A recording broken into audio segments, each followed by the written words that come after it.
Hello. Today, I would like to start by talking about a little bit about who I am. This is kind of awkward to introduce myself, but because we're trying to reduce lag time with the recording and screenshots and such, there is no moderator, so I will introduce myself. So give me a few minutes. If you've ever studied the color code, you'll know what I mean when I say I am a blue-red. And the blue in me has a hard time not sharing who I am so that you can, there's transparency and honesty. And because if people don't know who I am, then I feel like it eats at me and stresses me out. So I'm going to tell you a little bit about who I am. And that way we can all be on the same page. You know I'm a real person just like you, and we are all learning from each other. Okay, so I was that student who taught themselves how to play the piano. And I had lessons at age 6 for a short time when we lived in Japan, but then my dad got transferred sooner than he thought, and we moved back to the States, and along with us came a brand new baby grand Kawaii piano. And it was so beautiful, and the exchange rate was great, so we brought it back to the States, and I just saw it in our living room every day, and it called to me, and I thought, I just really want to play the piano. And that year, besides moving back to the States, my mom had another baby. My sister was born, and we had moved twice that year, actually, before we found the house we wanted to be in. We were also in kind of in the boondocks of Michigan, so we didn't have access to a piano teacher really easily. From my parents' perspective, I'm sure they were swamped with so many things going on. We were remodeling our house, and anyway, so on and so forth. There was not a lot of time for me to go to a piano teacher. My dad played well, but he was an engineer, but he often played when I went to sleep at night, so I got to hear a lot of music that way from him. So that's how I started seeing the piano, listening to piano, and we ended up with a video called The Video Pianist by the Nunas. Carol and I'm sorry, I'm blanking out on the other name, but it was a VHS tape, and I taught myself how to play the piano in the beginning, and that was the beginning. And then I fast forward a long time, lots of piano teachers in college. I got a college degree in business and marketing, and that was because I was scared that if I majored in music, I would hate music because people would be telling me what to do. But one thing led to another. I never thought I'd be a piano teacher, but I have absolutely loved it. And it took a long time for me to find this path for my life, but I'm glad to be here. So I say all that because if I think hard enough, I can remember being the transfer student, and I can remember feeling like I thought I knew more than my teachers did. I can remember playing for hours a day just because I loved it, and I would sight read anything I can get my hands on, including Hanon. I don't know why. I must be crazy because I love playing Hanon. It just felt so satisfying to me. So I remember being a student and some of those feelings that I got and having to validate myself with the teacher. But I also know what it's like to be a teacher now. And I remember feeling inadequate when I started, and sometimes I still do because I don't have a music degree. But that's okay. I'm learning to be okay with that. And I remember feeling frustrated when students wouldn't do what I asked, which is exactly what I remember thinking when I was with my teachers. I remember wondering at times if I should just go back to working in corporate because that's where I had more control, because it was so hard to only spend a little bit of time with these students and not feel like I could help them more. But then, as if I have a third split personality, I know what it's like to be a parent, because now I have 2 kids of my own. I remember turning into a small version of the Chinese tiger mother while yelling at my daughter that she will continue practicing until she likes it, which I had said I would never do. So I feel frazzled, just like many parents, that there's too many things going on at once, too many teachers trying to tell me what I'm supposed to do at home, too many people who have too many needs, while I never have time to fulfill my own. So I'm trying to go over all 3 of those perspectives because most of us can relate to at least 2, if not 3, and maybe even, I know, more roles. But it's very hard to think of all of the roles at the same time. I've read about studies that show you truly can't multitask because your brain can only think of one thing at a time. So when you are multitasking, your brain is quickly turning on and off between the two tasks instead of actually doing both at the same time. There was a NPR presentation I heard, a radio broadcast I heard about a book somebody had written, and I'm going to try to look it up and find the title again. But it was fascinating understanding how ADHD works and multitasking and that sort of thing. Very interesting. So just like that multitasking study was talking about, I have a hard time when I'm wearing my teacher hat thinking about the parents. And when I'm a parent, I have a hard time thinking about being a teacher. When I'm wearing my business entrepreneur hat, I have a hard time remembering what it's like to be the teacher without business experience. So today I know I'm going to contradict myself because I'm going to try switching between those different roles. And but one of those roles can only be on in my brain at a time. So here we go. But I really want to do this because I truly believe that if we can see where parents are coming from, and if parents can see where teachers are coming from, we can accomplish amazing results together. So let's start with the parents' angle first. And I apologize, it's nothing really fancy. I would much rather talk than try to design graphic things for people to look at. So here we go. So 6 reasons why piano parents will love the iPad, forging a powerhouse bond between parents and teachers. We're going to take the parents' angle first. What it's like to be a parent. I read this really awesome paragraph. I'm going to find the part that I'm going to read from Battle Hymn of the Tiger Mother by Amy Chua. I'm not sure if I'm saying that right.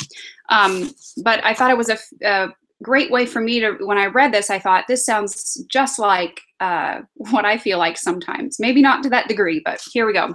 This is what she says. I was driving the girls home from school and I was in a bad mood. Sophia had just reminded me that her 6th grade medieval festival was coming up, and there's nothing I hate more than all these festivals and projects that private schools specialize in.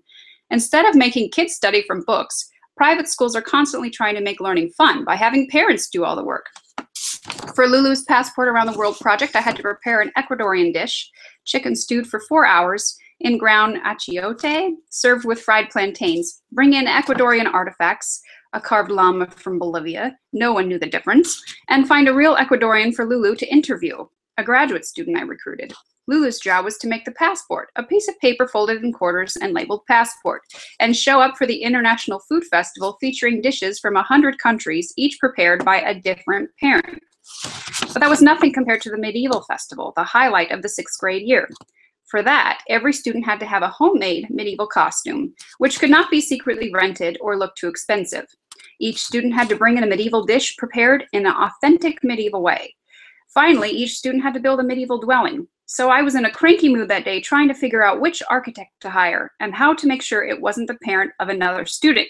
When Lulu sighed again more deeply, "My friend Maya is so lucky," she said wistfully. "She has so many pets, 2 parrots, a dog, and a goldfish."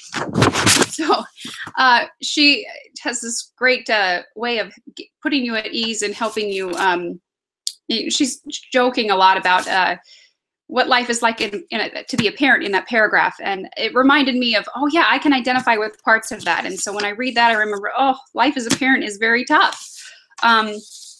If you have time, I highly encourage you to go check out from the library or purchase the book, How to Talk So Kids Will Learn. Chapter 7 talks all about how to build the parent and teacher bond with each other. So that we can learn from each other about what's happening at home, what's happening at school, what's happening at piano, so that we can work together and bridge that gap. The chapter talks specifically about a dialogue that happened between teachers who had come from parent-teacher conferences and parents who were talking about what it was like to be on the other end, and how difficult that is to try to meet in the middle somewhere, because we're all trying to do the best we can. And it's hard, like I said, to wear multiple hats at the same time. So let's take the parents, we're going to continue with the parents for a minute. If you think about it, society treats parents like they are about, this is my best guess, 90 to 100% responsible for their kids' behavior. And yet they only get to spend about 33% of that awake time with their kids on weekdays if they stay at home, and closer to 15% if they work outside the home. Now, that does not include hours spent in bed at night because your child climbed into bed with you. That's only when they're awake, after school, and before school. So how would you like to feel 100% responsible for a project at work, but only be there 15% of the time? How is that possible? How are you able to do a good job with that project if you're not there most of the time? So that would take incredible follow-up and delegating and coordinating just to be successful. And that's just the kids. So let's go to the next slide. It's almost like each child is a separate project that parent is having to manage, and it multiplies with each kid, and sometimes exponentially, depending on if you have pets and that sort of thing that you have to oversee. Each volunteer role you sign up for is a separate project that you have to kind of oversee. And again, how much of your time is spent working with that volunteer role? Not as much as you would like, I'm sure. Each job you have where you're earning money is multiple amounts of projects. So as piano teachers, often we have a job at our church, we have a job accompanying for a band or a festival, we have a judging, sometimes we go to judge educations and judge. So there's lots of different jobs that we wear, that we hold, and different hats that we wear, and each of them takes a slice of that pie of time. And the more we diversify, the more we think we can get done, but sometimes we can feel inadequate because we don't have enough time to devote to those things. So just like parents need to learn how to manage their time, teachers can learn how to manage their time too. So what I'm trying to point out is that I'm trying to help teachers see things from a parent's perspective before we jump into the teacher role. So now let's switch to teachers, okay? So if you think about how much time teachers have with their students, let's say on average, I'm gonna throw a number out there that about 80% of the responsibility for the way our students turn out is what other people besides piano teachers would assign as our responsibility with teachers. Yet we only get to see them 30 to 60 minutes a week. That's less than 1% of awake time. That's not counting sleep time. How is this even possible to be successful when we see them for such a short time? Well, besides just the students, the teachers also have to learn to be a CEO for their company if they work for themselves, an employee if they work at a school, if they work at a church. You have to learn how to work together as a committee head. You have to learn to be your accountant and a tax advisor, and we can't outsource and delegate some of those things, but it takes time to learn how to do all that together.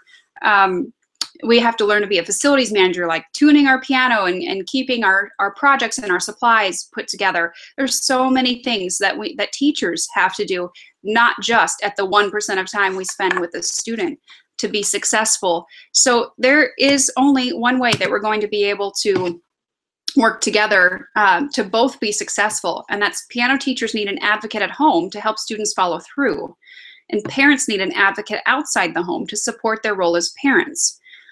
So even though the student is the one that the teacher gets to see, and the student is the one receiving the instruction, if we don't include parents in what we're doing, it's going to be a very difficult time to try to achieve success or to feel successful when we have such a limited time with each other. So 6 reasons piano parents will love the iPad, and these are reasons for teachers too.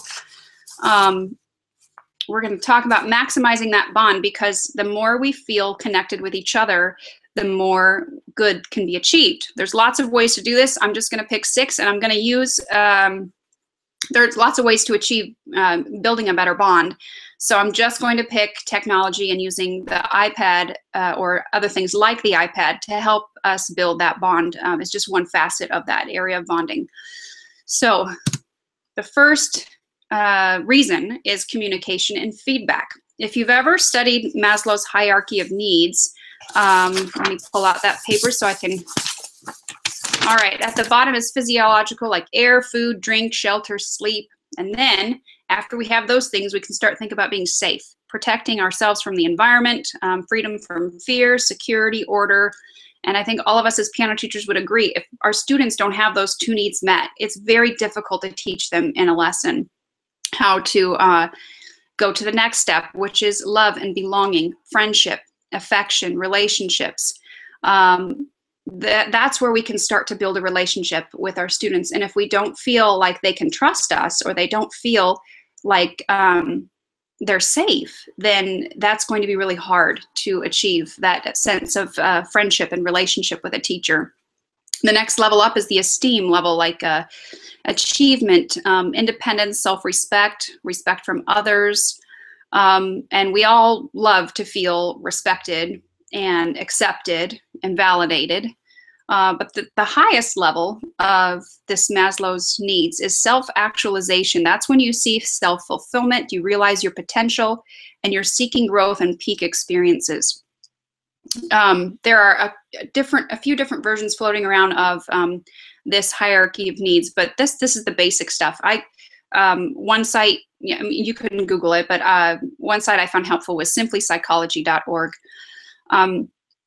So then, if we want to get to self-actualize, well, what does that really mean? Well, I think every parent and every teacher would agree that we would like our students to be able to feel like they've reached their potential, or they're working towards their potential. We want them to feel that they are learning for themselves, because if they can learn to take some responsibility for themselves in their learning, then they're going to go a lot farther than if we just try to spoon feed them. One statistic I found was Maslow noted that only 1 in 100 people become fully self-actualized because our society rewards motivation primarily based on esteem, love, and other social needs. And so another statistic, 2% of the population actually gets to self-actualization. So that's where we would like to go, but that's not always possible if those needs aren't being met. So we need to be flexible with that. But if our ideal is to achieve fulfillment and change through personal growth, then we have to teach our students how to know for themselves how they're doing, so they can realize for themselves, get the feedback that they need to be able to make changes on their own without having to wait to talk to a teacher or wait to talk to a parent. So some things we can work on to help teach self-actualization is behaviors that lead to self-actualization is experiencing life like a child, trying new things, listening to feelings, being honest, okay to not agree with the majority, and to take responsibility. Lots of things. There's a lot of things that can be done in this one area, but that's where I'm coming from for the communication side. So since this is sponsored by JoyTunes, I will point out the value in using Piano Maestro as a self-actualization tool. Because the students get to see their immediate feedback with notes missed or rhythm followed. They get to get that feedback that they need. And some people might feel that this is instant gratification. But we're not talking about the instant gratification that they get, like, here's a candy bar because you did really well. We're talking about results that they can do something with because they can get information that's helpful and that's honest. How many times as piano teachers do we say, oh, that was a great job, and because we don't know what else to say. And this way, the feedback they're getting from Piano Maestro doesn't lie. It's honest, and we can't cover it up if we feel like their feelings are going to be hurt. So we can talk about what to do about if they feel inadequate, because I talk a lot of times with Piano Maestro that students don't like to be told that they're doing wrong. However, I don't play the piano to be perfect. Rarely do we ever play the piano and not make one tiny mistake at least. So we play it because we want to enjoy and learn together, and just feel fulfilled as a person. So when we do those things, like Piano Maestro, that can sometimes make us feel frustrated, then if we can turn that around into a learning experience, like Thomas Edison, how many times did he have to work on the light bulb before he finally got to actually creating the real thing. And wouldn't that be a shame if the next time I played the piano, I pretended to, well, I acted like a 2-year-old, like sometimes my son, and stomped my foot and said, I'm never playing the piano again because I messed up. That would be terrible if we decided to give up because we made a mistake. So using Piano Maestro and other tools like that that can listen to how our playing is achieved at home through the acoustic piano, we can get feedback that we need that helps us know what to do. And oftentimes in lessons, we will discuss if you can name the issue that's causing you a problem, then you can make a plan for how to overcome it. You can solve it. You can create an exercise. But you have to know what you're doing that needs to be fixed. Now, that's all good and fine, but a lot of kids just want to feel loved, and that's that hierarchy of needs that I discussed. If your student and your child feel that they're loved in other areas, then they can take some of this feedback, especially because we can remind them that you're a work in progress. We're all learning together. And I know you feel sad that you didn't do as well as you would like to, but if we don't learn what we're doing that can be better, then we're not going to get any better. And in fact, things would get boring. If we never made mistakes, I think we would lose interest in what we're doing. So if we can make sure that we have other ways of making the child feel accepted and needed and wanted and validated, that when they get this feedback, it's going to be a different experience. Let's talk about communication with parents. Because things are now moving towards typing up notes, sharing things through Facebook or websites, parents can get a whole lot more feedback than they ever had before. If we're going to talk about information that parents get from teachers, we can email them. We can send them reports. We can send them studies. We can send them all kinds of information. Now, however, we do need to be sensitive that parents have a limited amount of time. So if we can give them information, but find a way to do it in such a way that it's brief and just one thing at a time, possibly, that would be received better. Because just like our students want to feel loved and accepted, parents want to feel accepted as well and respected. So we should always make sure that we're approaching them with information in that way, that we show respect to them.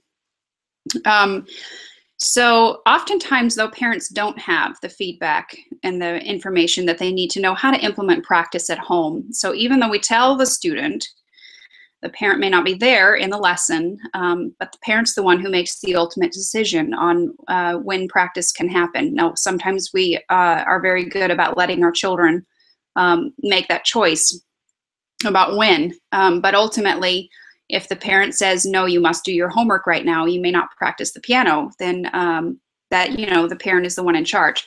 So we need to work with that, not against that.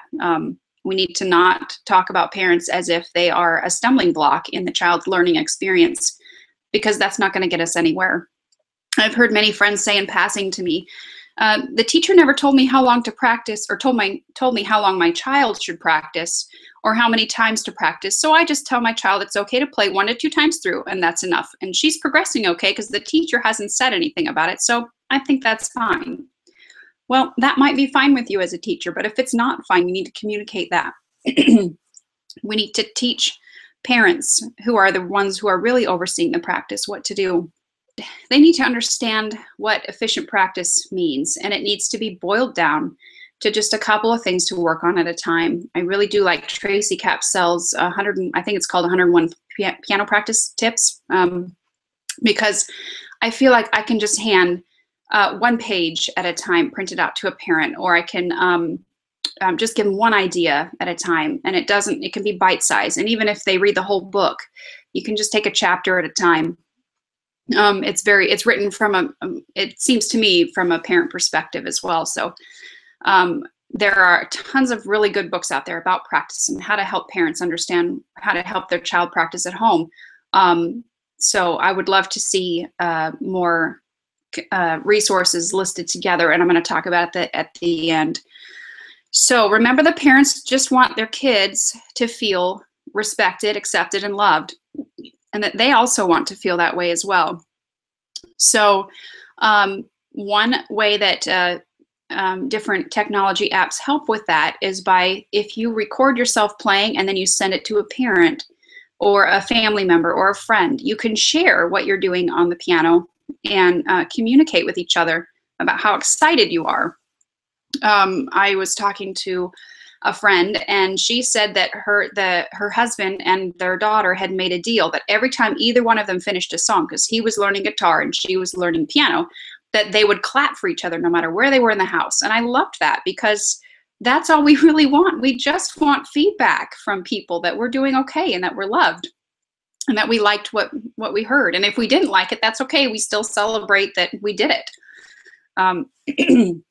So let's talk about the teacher communication and feedback. There are ways that teachers can be more connected to students through apps like Piano Maestro. There's a few other apps coming out too that are in development that are helping students track their practice at home.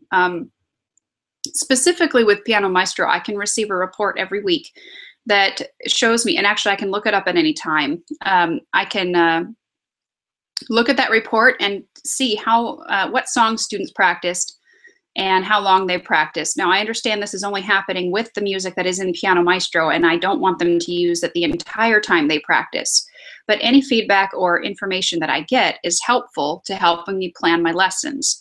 Just today, I received a recording from a student who I said, you know, before you come back to me on Wednesday, I need a recording of you playing this. So when she shows up for her lesson, I can already know, because I can spend a couple minutes listening to the song in particular that I was interested in, already know where her trouble spots are, and I don't have to waste lesson time listening as much.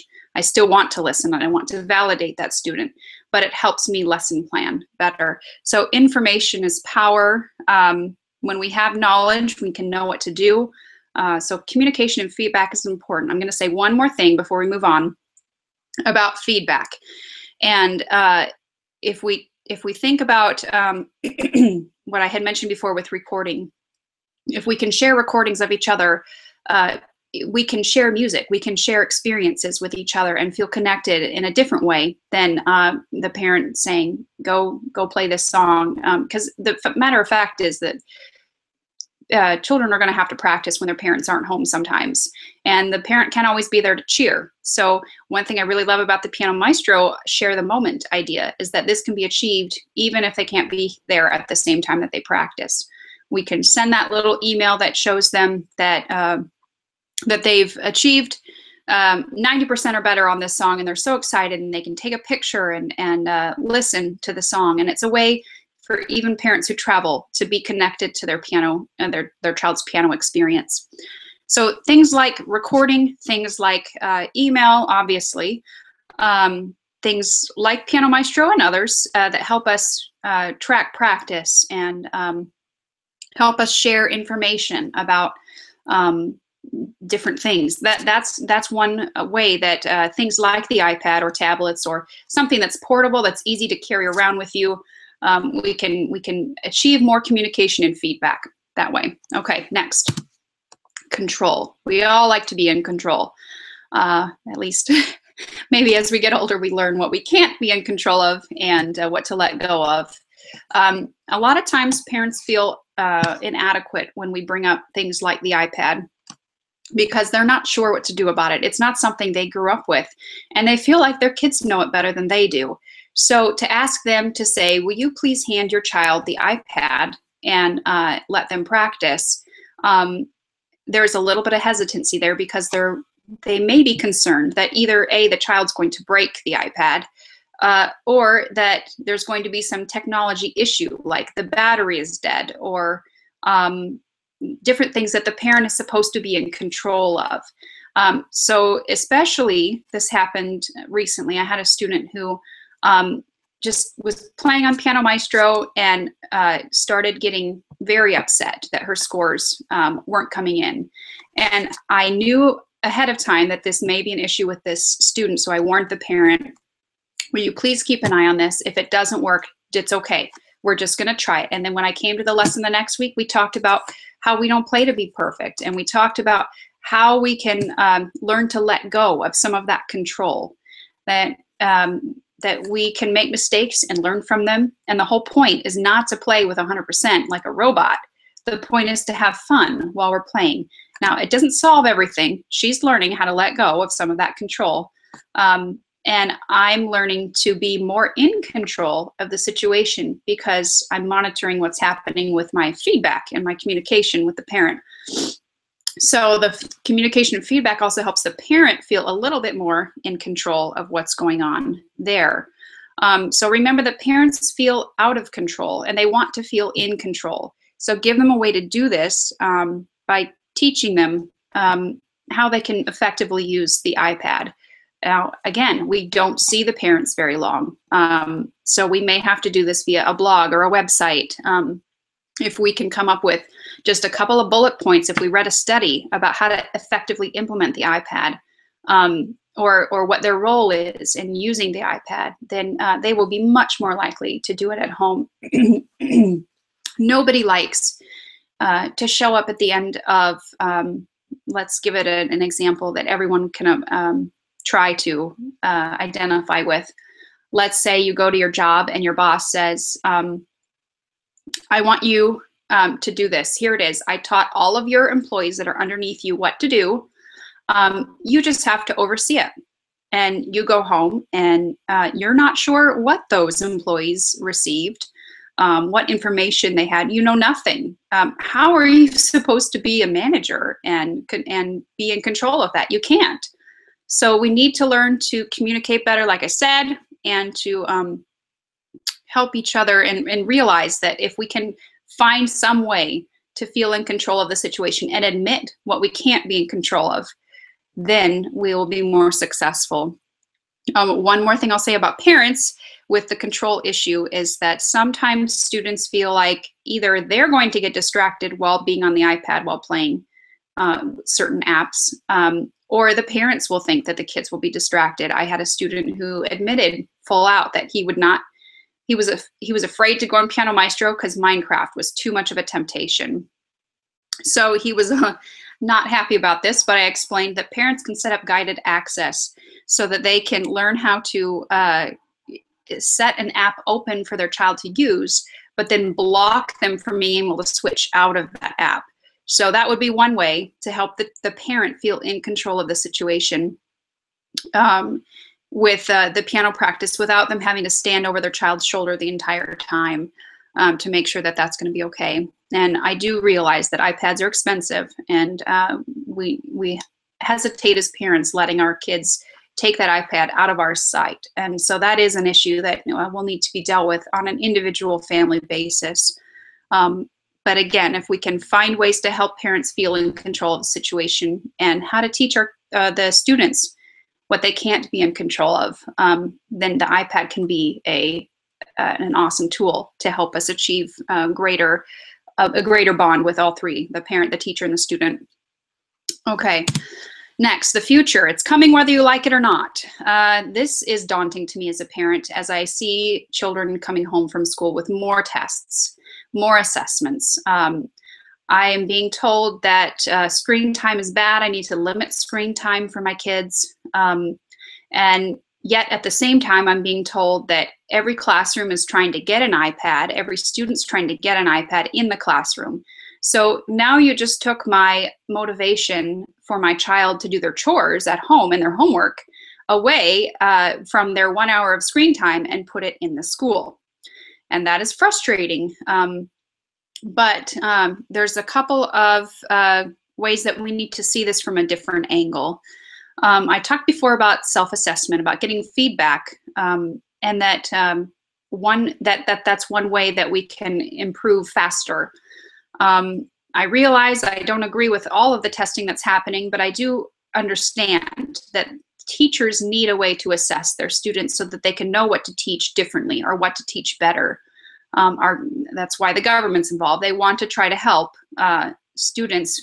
teachers figure out what isn't being done so that they can learn how to do it better. The downside to that is students feeling like they're going to fail if they don't take the test the right way.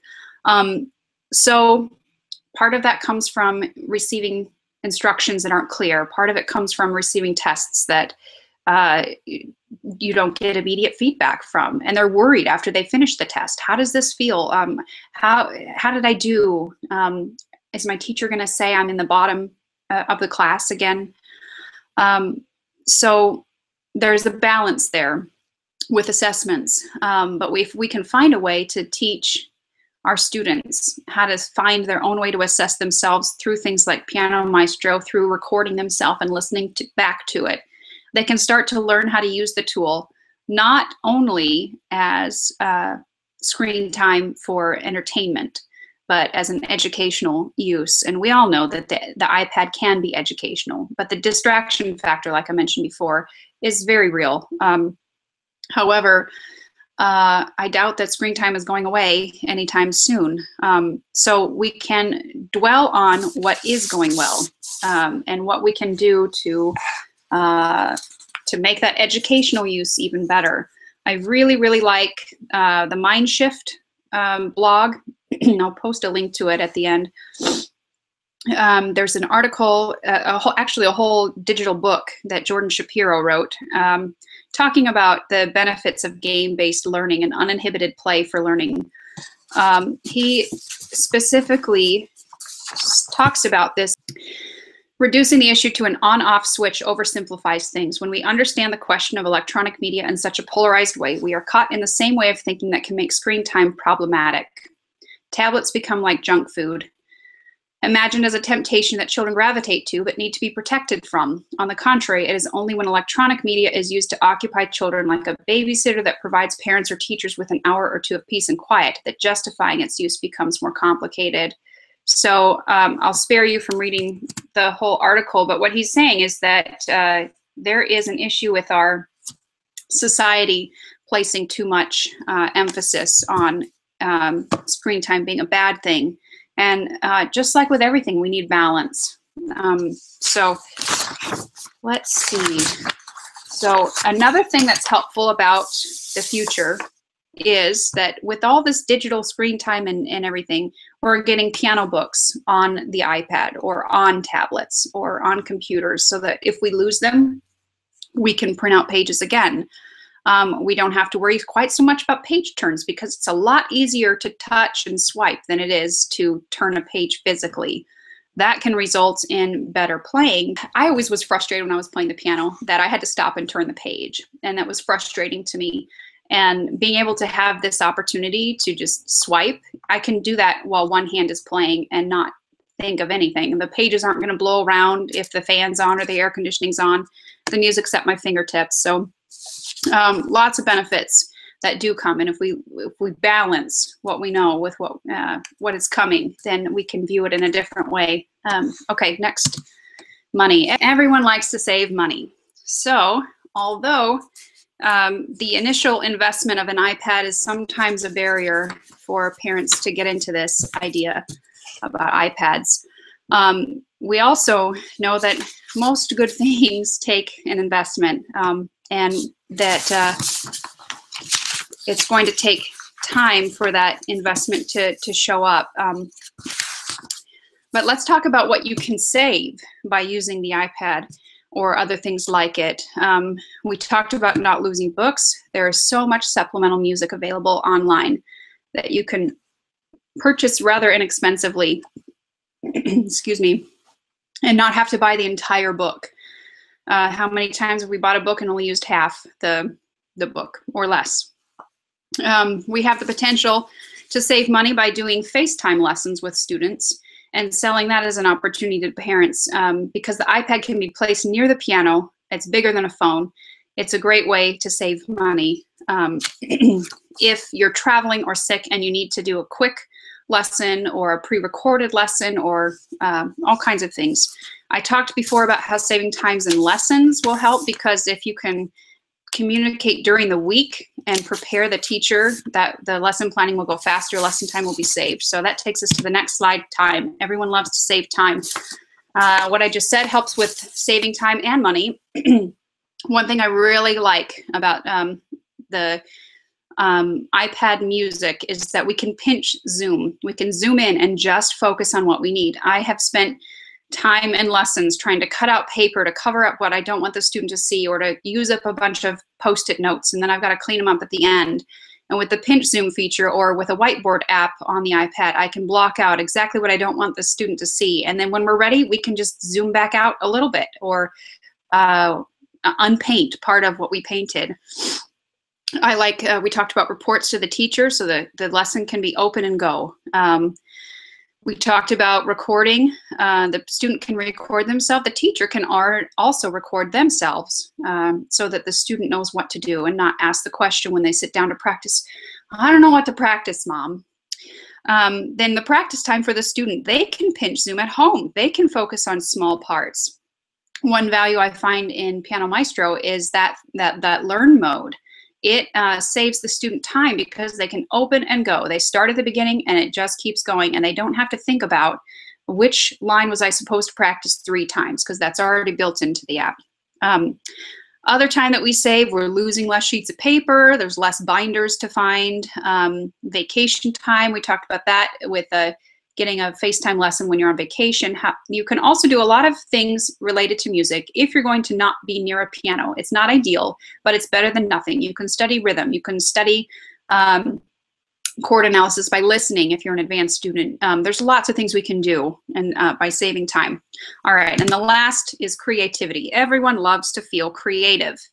I have found so much benefit by having the iPad or a laptop or something that's close by the piano. Instead of, when I was a kid, I would have to have a super long recording mic hooked into my tape deck so that I could record myself playing the piano and make a cassette tape for my family to have for a Christmas present. And now I don't have to have the cord. I don't have to have the tape deck. I can have something sitting right on my piano to record me right away. I'm recording more. I'm recording better. I can also compose right at the piano with notation software right there on the iPad. I can play with a background track a lot easier than you could by having to run over to the CD player and turn it on. Okay, turn it off. Turn it on, turn it off, because I need to practice that looping part again. You can do with Piano Maestro especially, you can practice like as if you had a full band behind you, which makes not only things being more creative and fun, but also it helps you with your metronome and your rhythm. So lots of things can be done that help you feel creative. One thing I do point out, as I mentioned before with many of my students, is that these apps can help you learn to be creative because they can free you from thinking that you need to have 100%. It may look like on the surface you need to have 100%. And there are times when we do have to achieve minimum value of 90% to be able to move on to the next level. But the teacher is there to help the student understand, when is it okay to move on? When is it not okay to move on? What do we need to work on? How do you feel? And to oversee that use so that it doesn't become a negative tool. So using things like Piano Maestro that show feedback can also be a learning way to free yourself from the mistakes that you make and just keep going. Keep playing with the beat. Don't stop to fix your mistake, and just experience what it sounds like together as a package deal. All right, so how do we do this? Well, we need to market to our parents well what we want them to do. Remember that they want a brief sheet, a cheat sheet. A video is great, but not always do parents have time to watch a video. We also need to make a good impression. If you market it such that, well, I know you don't have a lot of time, and I know, but it would really be great if, you know, you're apologizing, and people don't like to hear that. It makes them feel uneasy. So if you can have no apologies and somehow make an impression, this would be fabulous for your student. Let me send you a share the moment idea that we had in lesson today, and you'll see how much the student really likes this. So marketing is a huge thing. Remember what it was like to be a student or to be a parent. And if you haven't been a parent, try to read books that help you understand that. Try to see what it's like from their point of view. Remember that the parents don't get much time with the student either. The school hours take up so much time of their life, and homework and activities. And we always think that parents overschedule their children, But when you're sitting from the parent's perspective and being told that your child needs to do all these things so that they can be successful later in life, there's huge pressure from everywhere. And we all just want to feel like we're validated and we're doing good enough and working together. So I have started a blog called connectedlifelearning.com, and I would like us to share resources with each other. I love to find ways that different disciplines are connected with each other. So I would love it if anybody who is interested would join on to that blog, or at least follow the blog. And I've created several posts so far. I haven't had a ton of time to get it set up, but it's in the works, so that we can talk about ways that we can communicate, can help our parents feel in control, talk about how the future of technology will help music learning, how we can save money and time and feel more creative with the iPad and with other technology options besides the iPad. So I'm gonna let's see, next one. Okay, and remember what I said, we just wanna feel empowered, we wanna feel validated, we want to feel like we're doing okay, we want to feel like we're good enough. So as long as we can keep those basic needs in mind, like as long as we can think about those feelings that we want to feel and always try to think about it from each other's perspective, then we're going to build a much better bond with each other. And we need each other. Like I said at the beginning, we can't do our teacher's job without the parents, and we can't do the parents' job without the teachers supporting each other. All right, I want to thank anyone who was listening. It's been a great opportunity to share what I know, and just love learning from everybody. I love learning everything I can and sharing with each other. I love being a piano teacher, and I appreciate you listening today, and I'll hope to see you in the future. It would be great if you could join the blog and share what research you know of and links to quotes or links to graphics that are helpful for studying music and helping us increase our love for music altogether. All right, I'll see you next time.